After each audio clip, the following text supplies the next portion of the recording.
할렐루야. 우리 옆에 분들과 잠시 인사하겠습니다. 하나님은 당신을 사랑하십니다. 당신이 있어서 참 행복합니다. 참 잘 오셨습니다. 오늘 이 자리에 나온 우리 모든 성도님들을 환영하고 또 가정에서 온라인으로 예배드리는 우리 사랑하는 성도님들에게도 하나님의 은혜가 충만하게 임하시기를 바랍니다. 오늘 17절, 18절 말씀을 읽었는데 13절부터 29절의 말씀을 가지고 순종하는 삶의 열매라는 제목으로 여러분들과 함께 말씀을 나누기를 원합니다. 이 말씀을 준비하면서 그런 생각을 해봤습니다. 또 그리고 때때로 그런 생각을 늘 합니다. 하나님 마음에 합당한 그리스도인의 삶은 과연 어떤 것일까? 무엇이 우리로 하여금 하나님을 기쁘시게 해드릴 수 있을까 하는 생각을 종종 해보게 됩니다. 여러 가지 많은 것들을 우리는 아마 이야기할 수 있을 것입니다. 헌신과 충성, 섬김, 또 사랑의 교제 등 여러 가지 많은 것들을 우리는 하나님을 기쁘시게 드릴 수 있는 요소라고 말할 수 있을 것입니다. 그러나 어떤 것을 이야기하든지 간에 또 어떠한 우리가 삶의 헌신을 하나님 앞에 드린다 할지라도 하나님께 대한 순종이 없다면 우리가 행하는 모든 것들은 아무 의미도 소용도 없다는 사실을 우리는 깨달을 필요가 있다라는 것입니다. 그래서 신앙생활을 함에 있어서 강조해도 지나치지 않을 정도로 중요한 것 가운데 하나가 바로 하나님께 대한 순종입니다. 우리가 아무리 많은 이 좋은 말씀들을 듣고 또 은혜를 많이 받았다 해도 말씀 앞에 순종하지 않으면 어떠한 열매도 맺을 수 없다는 사실을 분명히 알아야 됩니다. 수없이 많은 우리가 헌신과 충성을 다한다 할지라도 그렇다라는 거예요. 또 오늘 우리가 수없이 많은 예배를 드리고 예배에 집중하고 예배에 열심을 드린다 해도 우리의 삶을 통해서 하나님께 순종하는 것이 없다면 우리는 하나님을 기쁘시게 해드릴 수 없다라는 사실을, 하나님 앞에 온전한 모습으로 서 있다라고 말할 수 없다는 사실을 우리는 분명히 알아야 됩니다. 그런데 문제는 이런 것 같습니다. 우리가 하나님 앞에 순종하지 못하는 요소들이 참 많이 있다라는 거죠. 요인들이 많이 있다는 거죠. 그 중에 하나가 사탄이 끊임없이 우리로 하여금 어떻게 해요? 하나님의 뜻에 순종하며 사는 삶을 방해하고 그렇게 살지 못하도록 하는 거예요. 또 우리가 오해하는 경우들도 있어서 순종하지 못하는 경우가 있죠. 하나님께 순종하라 하면 여러분 어떤 생각이 드십니까? 또 목사 앞에 순종하라 하는 건가? 목사 앞에 무조건 순종하는 것이 맞는 것인가? 우리가 이런 생각들을 할 수 있어요. 이런 여러 가지 것들이 우리들로 하여금 하나님 앞에 온전히 순종하지 못하도록 하는 그래서 하나님을 기쁘시게 드리지 못하고 또 이 순종을 통해서 맺을 수 있는 여러 가지 많은 열매들이 있는데 그와 같은 열매들을 맺지 못하게 하는 그러한 경우들을 우리는 우리의 삶 속에서 얼마든지 경험할 수 있습니다. 제가 왜 서두에 이런 말씀을 드리냐면 오늘 우리가 읽은 이 17절, 18절뿐 아니라 13절부터 29절의 말씀은 약 3가지의 이야기를 하는 것 같지만 하나의 이야기를 우리들에게 들려주고 있다는 사실을 우리는 말씀을 자세히 읽어보면 발견할 수 있다라는 것입니다. 오늘 우리가 함께 읽은 또 함께 살펴볼 이 말씀은 이 본문의 앞에 있는 말씀들, 다시 말하면 5장부터 시작되는 예수님의 산상수훈의 말씀들이 있잖아요. 이 말씀의 결론 부분이라 말할 수 있습니다. 예수님께서는 산상수훈을 마무리하면서 지혜로운 선택과 순종의 행위를 촉구하는 일련의 도전거리를 우리들에게 던져주고 계신 것입니다. 그것은 예수님께서 이런 우리에게 도전거리를 주시는데 새로운 어떤 윤리적인 가르침을 제공하시는 것이 아니라 오히려 제자들에게 그들이 이미 알고 있었던 것에 순종할 것을 말씀해 주고 있는 것입니다.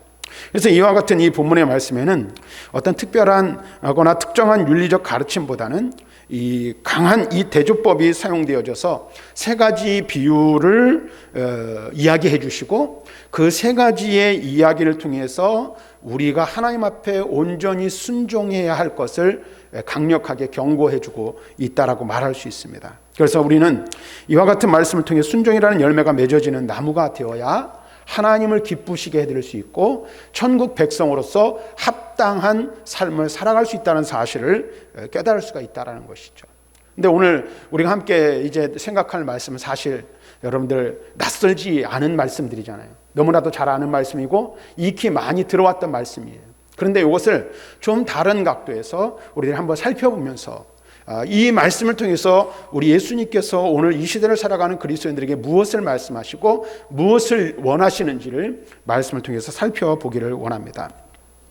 산상수훈의 결론은 이렇게 시작됩니다. 큰 문과 넓은 길이 아닌 좁은 문과 협착한 길을 택하라. 예수님께서는 이렇게 말씀해 주고 있습니다. 이 말씀은 이런 의미가 있습니다. 제자들이 세상에서 소수라는 이유로 인해서 위축되어서는 안 된다는 뜻을 담고 있습니다. 그래서 원래 멸망으로 인도하는 길에는 사람들이 항상 어때요? 많이 몰리기 마련이란 사실을 우리는 잘 알 수가 있죠. 세상에는 수많은 쉬운 길들이 있습니다. 그리고 많은 사람들이 그 길로 가기를 원하고 있죠. 그래서 사람들이 인생을 살아가는 데 있어서 어떻습니까? 쉬운 방법, 쉬운 길, 쉬운 조건들을 택하는 것을 우리는 많이 볼 수가 있어요. 그리고 또 쉽게 돈 벌 수 있는 방법들, 쉽게 삶을 살아갈 수 있는 방법들, 세상이 말하는 기준에서 쉽게 복된 삶을 살아가는 그런 길들을 찾는 사람들을 많이 볼 수 있다는 것이죠. 쉽게 돈 버는 방법들을 우리가 찾는 것이죠. 그러나 그리스도인들의 삶은 세상 사람들이 살아가는 삶의 길과는 다른 길을 걸어가야 하고 다른 길로 가야 한다라고 주님께서는 우리들에게 말씀해 주시고 계신 거예요. 그래서 13절과 14절 말씀을 보면 이렇게 말하죠. 좁은 문으로 들어가라. 멸망으로 인도하는 문은 크고 그 길이 넓어 그리로 들어가는 자가 많고 생명으로 인도하는 문은 좁고 길이 협착하여 찾는 자가 적음이라. 여러분들이 말씀을 드리면서 잘 생각해 보십시오. 이 말씀이 나중에 어떻게 연결되어지는지. 우리가 분명히 알아야 될 게 있어요. 많은 이가 원하고 따라가는 길이라고 해서 그 길이 반드시 복된 길이고 그 길이 반드시 옳은 길이 아니란 사실을 우리는 분명하게 알아야 될 필요가 있다는 것입니다. 하지만 세상 사람들은 어떻습니까? 살아가는 삶의 방식이 언제나 다수가 있는 곳에 머물기를 원하고 모든 사람이 가는 쉬운 길을 택하는 것이 이 세상 사람들의 삶의 방식임을 알 수가 있다라는 거예요. 또 어떤 때는 많은 사람들이 그 길을 택하고 그 길을 걸어가니까 어떻게 해요? 또 다른 사람들에게 그 길을 걸어갈 것을 강요하기도 하는 것을 우리는 알 수가 있습니다. 그리고 또 심지어는 우리가 예수를 믿는다고 말하면서 예수님을 어떻게 해요? 그렇게 이용하는 경우들도 종종 보게 되는 거예요. 그런데 우리가 알아야 될 게 뭐예요? 예수님은 우리가 복을 얻고 우리의 욕망을 이루기 위한 수단이 되시는 분이 아니란 사실을 분명히 깨달아야 되는 거예요. 교회 안에서도 메시지가 잘못 전해지는 경우들이 있죠. 그게 뭐예요? 예수님을 축복받는 도구로 전락시켜버리는 경우 있다는 거예요. 그래서 어떻게 해요? 기복신앙에 빠져서 그것이 전부이고 그것이 올바른 것이고 그것이 정말로 복받는 길이라고 사람들에게 가르치고 때로는 강요하고 그런 경우들을 우리는 종종 볼 수가 있다라는 것입니다. 오히려 그러나 우리가 분명히 알아야 될 것은 예수님을 따르는 삶에는 어떤 것이 있습니까? 고난과 역경이 뒤따른다는 사실을 우리는 잊어버린 지 어쩌면 오래되었는지도 모르겠습니다.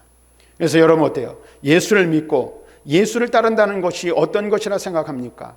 편안한 삶을 추구하고 복받는 삶을 추구하기 위해서 예수를 따른다면 그것은 넓은 길로 걸어가고 있는 삶이라는 사실을 우리는 분명하게 인식해야 합니다. 예수를 믿는다는 것은 자기 십자가를 지고 자기를 부인하고 주님을 따르는 길이기에 그 길에는 언제나 고난이 있고 언제나 역경이 있으며 언제나 환난이 뒤따라오게 되어 있다라는 것입니다. 그럼에도 불구하고 성도는 어떻게 해요? 좌로나 우로나 치우치지 않고 예수를 따르는 좁은 길로 행하는 자, 그가 바로 그리스도인이라는 것입니다. 그렇다면 여러분, 왜 우리는 좁은 문을 들어가야 하고 협착한 길로 걸어가야 하는 것일까요? 그 길이 고난의 길임을 우리는 뻔히 알고 그 길이 정말로 걸어가는 길이 좁은 문으로 들어가고 협착한 길을 걸어가는 것이 어려운 길임에도 불구하고 그 길을 가는 이유가 무엇입니까? 그 길 끝에는 생명이 있기 때문에 그렇습니다. 그 길 끝에는 진정한 이 세상에 줄 수 없는 참된 축복이 우리를 기다리고 있기 때문이라는 사실을 우리는 분명히 알아야 하는 것입니다. 그래서 혼란스러운 이 시대에 정신을 차리지 않고 분별력을 갖추지 않으면 많은 이가 가는 길대로 가다가 결국은 어떻게 해요? 사망에 이르게 된다라는 사실입니다. 좁은 문으로 들어가라. 협착한 길로 걸어가라. 그것이 바로 그리스도인의 삶이라고 말하고 있습니다. 자, 그렇다면 사람이 좁은 문으로 들어가 협착한 길로 가고 있는지, 아니면 우리가 넓은 길로 들어가 넓은 문으로 들어가 넓은 길을 가고 있는지 어떻게 알 수 있을까요? 여러분들이 쉽게 말하면 예수를 잘 믿고 신앙생활을 잘하고 있는지, 주님을 기쁘시게 드리는 삶을 살고 있는지 그렇지 않은지를 어떻게 알 수 있을까요? 주님께서는 그래서 20절에 열매로 그 사람을 알 수 있다라고 말씀하고 있는 거예요. 이 말씀의 원칙은 예수님의 제자들뿐 아니라 오늘 이 시대를 살아가는 모든 제자들, 곧 모든 그리스도인들에게 적용이 되어지는 말씀입니다. 모든 사람의 정체가 무엇으로 드러납니까? 그 사람이 맺는 열매로 드러나게 되어 있다라는 거예요. 20절에 예수님은 말씀하십니다. 이러므로 그들의 열매로 그들을 알리라. 우리들이 맺는 열매를 가지고, 우리들이 열매를 맺는 그 열매를 통해서 내가 누구인지, 내가 정말로 그리스도인답게 살고 있는지, 하나님의 백성다운 사람으로 살아가고 있는지를 알 수 있다라고 말하고 있는 것입니다. 그래서 예수님께서 뭐라고 말합니까? 가시나무에서 포도를, 엉겅퀴에서 무화과를 딸 수 없듯이 좋은 나무는 좋은 열매를, 나쁜 나무는 나쁜 열매를 맺는다라고 말합니다. 아름다운 열매를 맺지 못하는 나무는 어떻게 된다 그랬어요? 모두 다 찍혀 불에 던져질 것이라고 말씀하고 있어요. 좋은 나무가 나쁜 열매를 맺지 못하고 나쁜 나무가 좋은 열매를 맺지 못하듯이 어떤 열매를 그 사람이 맺고 살아가는지를 살펴보면 그 사람이 참 그리스도인인지 아니면 거짓 선지자인지를 구별할 수 있다라고 말하고 있습니다. 그렇습니다. 열매라는 은유는 믿음과 행함의 관계를 설명하는데 아주 효과적이라 말할 수 있습니다.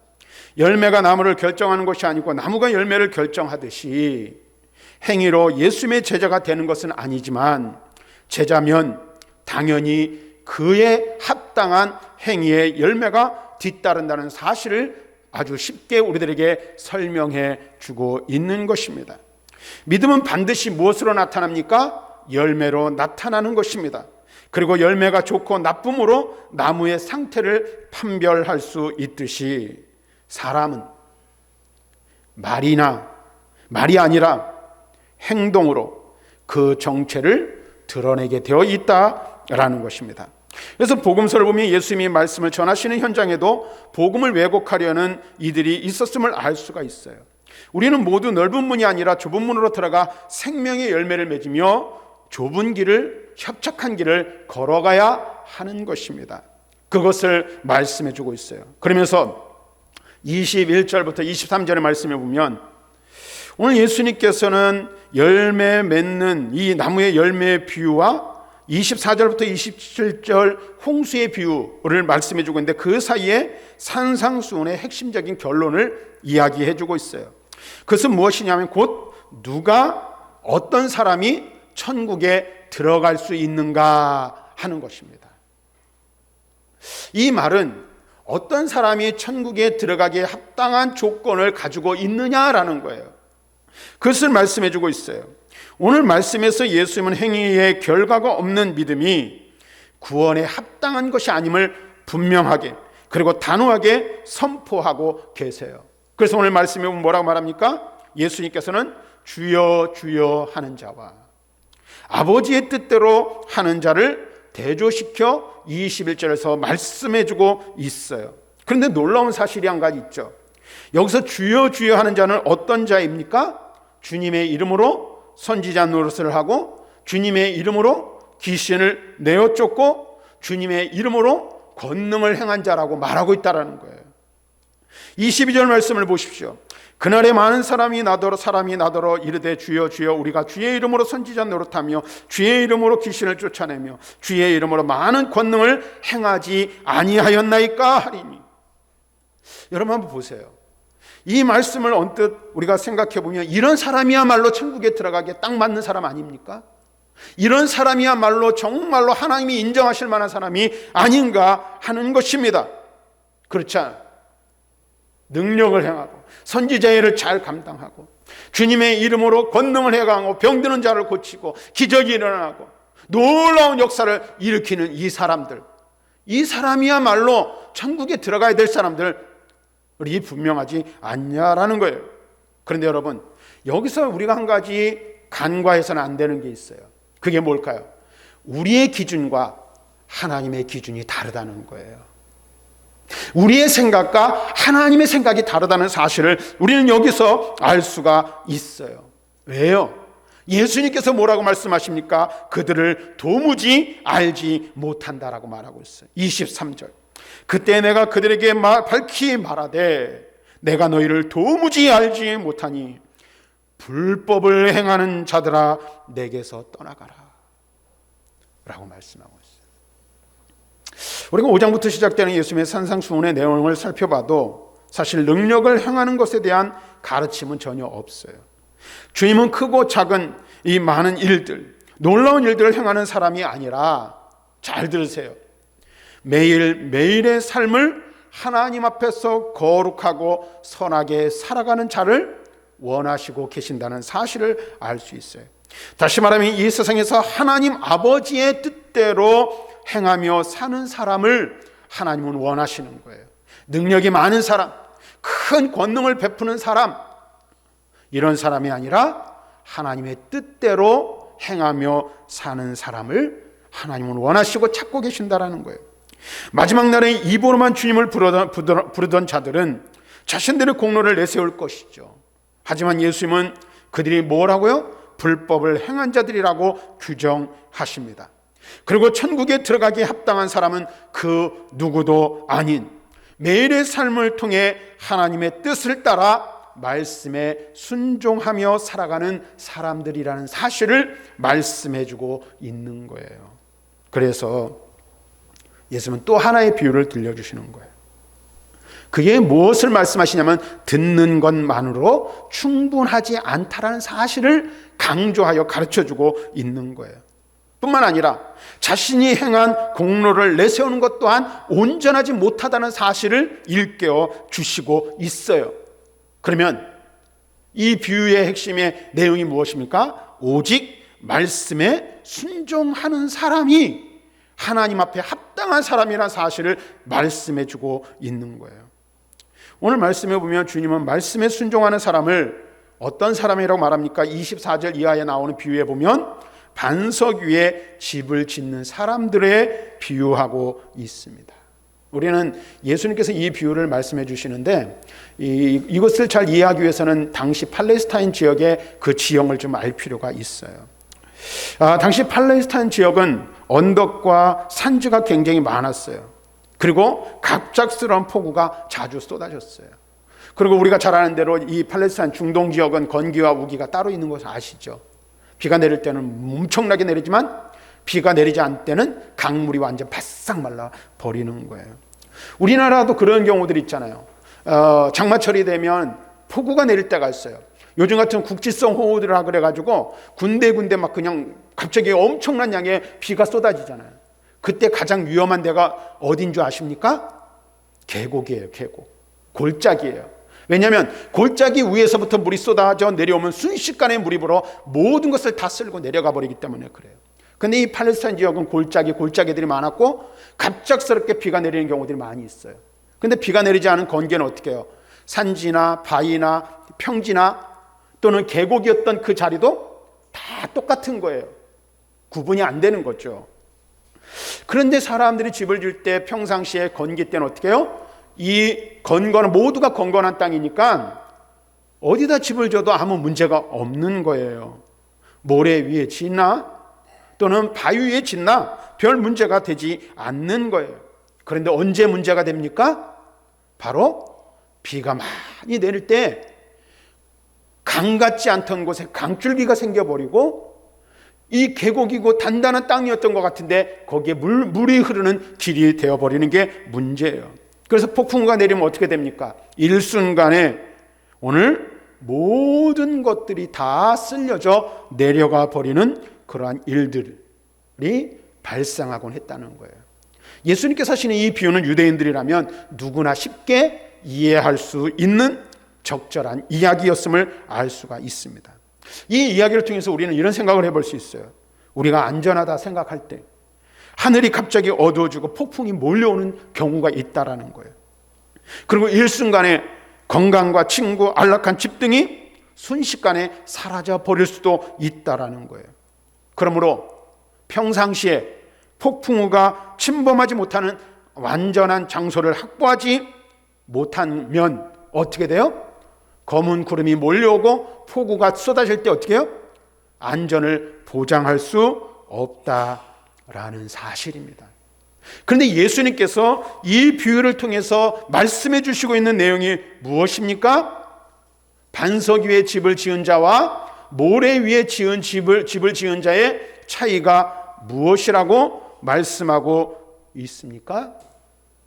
바로 말씀에 순종했느냐 그렇지 않았느냐의 여부에 달려 있다라는 것입니다. 이 비유에서 하나의 요점이 있어요. 모래 위에 집을 지은 집은 홍수와 비의 침범을 받아서 그 기초가 무너져 내리며 결국 집 전체가 파괴될 것입니다. 그리고 죄인도 이와 마찬가지로 무너지게 될 것이라는 사실을 깨닫게 돼요.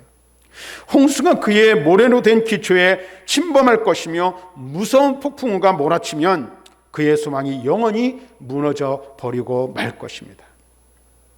그래서 잘 들어야 돼요.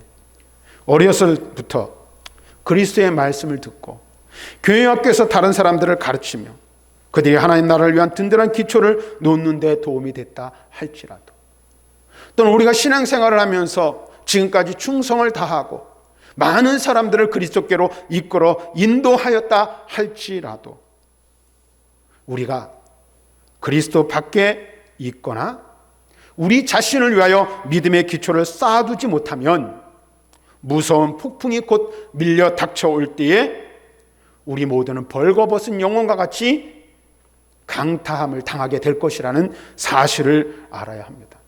그리고 그 무너짐이 얼마나 심한지 모든 것이 삽시간에 다 무너져 내려버리고 말 것입니다.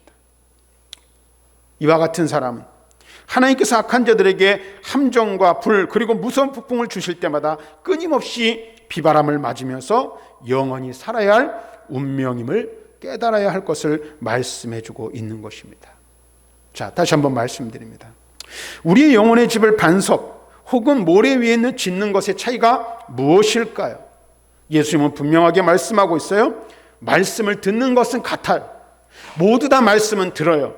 그러나 그 결과를 다르게 하는 것은 바로 듣고 순종하느냐 아니냐의 차이라고 말씀해주고 있는 것입니다.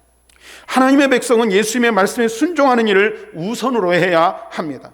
즉 특별한 능력을 행한다고 하면서 하나님의 영광을 가로채지 않도록 주의할 필요가 있습니다. 또한 늘 깨어 자신과 교회를 돌보아야 합니다. 많은 권능을 행해도 하나님의 백성이 아닐 수도 있다라는 경고의 말씀을 기억해야 한다라는 것입니다. 우리는 말씀을 듣고 행하는 사람인지 아니면 듣기만 하고 행하기를 주저하고 있지는 않은지 우리 자신의 삶을 돌아보아야 한다라는 것입니다. 행하지 않던 사람이라면 즉시 어떻게 해요? 마음을 돌이켜 회개하고 앞으로 예수님의 뜻에 순종하며 살겠다고 다짐해야 합니다.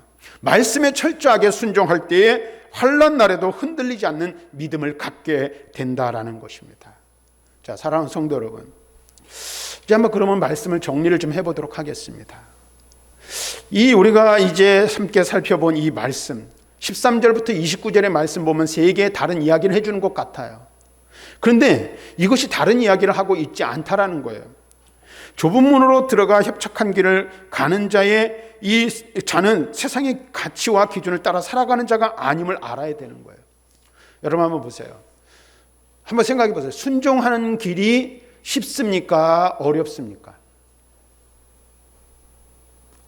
예? 어떤 것 같아요? 순종하는 게 쉬운 것 같아요? 어려운 것 같아요? 절대로 쉽지 않아요. 그렇죠? 왜? 내 생각이 있기 때문에 그래요. 내 방법이 있기 때문에 그래요. 그런데 때때로는 세상의 가치와 세상의 기준, 우리가 볼 때 우리 생각과 주님의 생각이 맞닥뜨릴 때 어떻게 해요? 부딪힐 때가 많이 있어요. 맞으면 다행이지만 그렇지 않을 때는 어떻게 해요? 우리 속에서 주님의 뜻을 거스르려고 하는 생각들이 계속해서 올라오거든요. 좁은 문으로 들어가고 좁은 길로 걸어간다는 것은 다른 게 아니에요. 내 생각, 쉬운 방법을 택하는 것이 아니라 내 생각, 내 방법을 따라가는 것이 쉬운 거예요. 그러나 주님의 말씀에 순종하고 주님의 뜻에 순종하며 살아가는 것은 어려움을 내포하고 있는 것이죠. 그래서 그 길은 결코 쉽지 않아요. 특별히 주님의 길을 걸어간다는 것은 어떻게 해요? 우리의 십자가를 지고 주님의 고난을 감당하며 따라가는 길이기에 그 일은 더 순종하기가 어려운 거예요.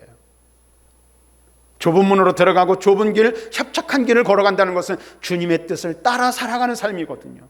그것은 주님의 뜻에 순종하며 살겠다고 결심하고 다짐하는 사람만이 걸어갈 수 있는 길이에요. 오늘 우리가 이 사실을 분명히 깨달아야 하는 거예요. 뿐만 아니라 무엇이 우리로 하여금 좋은 열매를 맺게 하느냐 하는 것도 마찬가지라는 사실이에요. 요한복음 15장에서 예수님께서 말씀하셨죠. 나는 포도나무라 나무이고 너희는 포도나무에 붙어있는 가지라 그랬어요. 그러면 나무가 열매를 맺으려면 어떻게 해야 돼요?